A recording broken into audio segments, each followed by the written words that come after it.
आज के सुसमाचार में यीशु हमें बता रहे कि हम तैयार रहे।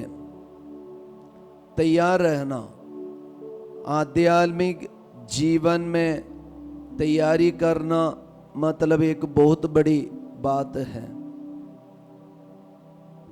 अगर हम यीशु को और यीशु के आगमन को जानना चाहते और उन्हीं के आगमन के लिए हम अपने को तैयार रखना चाहते तो हमारे लिए एक तैयारी की जरूरत है।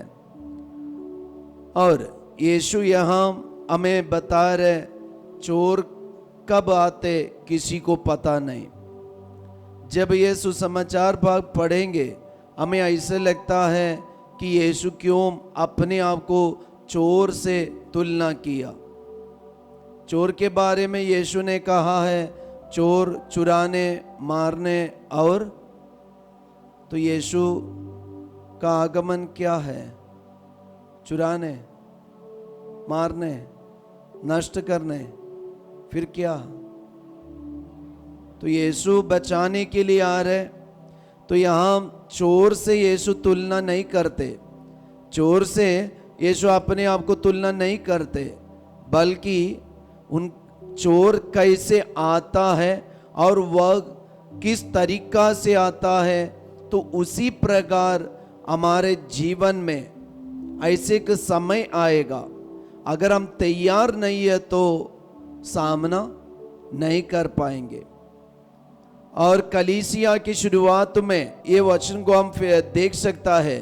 थिस्सलुनीयों के लिए लिखा दूसरा पत्र अध्याय 5, वो अध्याय पढ़ने से हमें पता चलेगा संत पौलुस वहाँ के कलीसिया के लिए लिख रहे कि तैयार रहना, हम दिन के संतान है, इसलिए हमारे आचरण भी दिन की संतान की तरह होना। प्रेम, दया और क्षमा ये सब और आशा का टोपी ये सब पहनकर, ऐसे कवच पहनकर हम तैयार रहना। तो आज ये कलीसिया में भी यीशु हमें निमंत्रण दे रहे तैयार रहने के लिए। अभी देखिए हम कुछ दिन के लिए तैयार रहते, उसके बाद हमारी तैयारी खत्म हो जाते। शायद हम साधना में भाग लिए, बाइबल पढ़े और हमें कहीं से इंस्पिरेशन मिले तो हमारी तैयारी रहता है, लेकिन कितना दिन के लिए।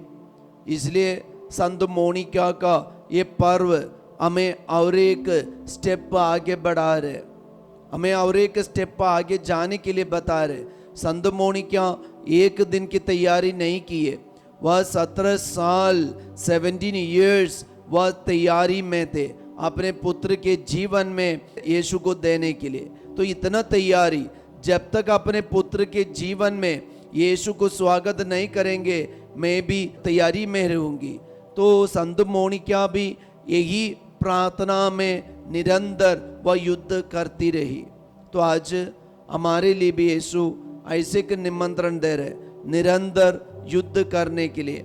वही कवच पहनकर, प्रेम का कवच, सत्य का कवच पहनकर, क्षमा का कवच पहनकर हम भी तैयार रहना।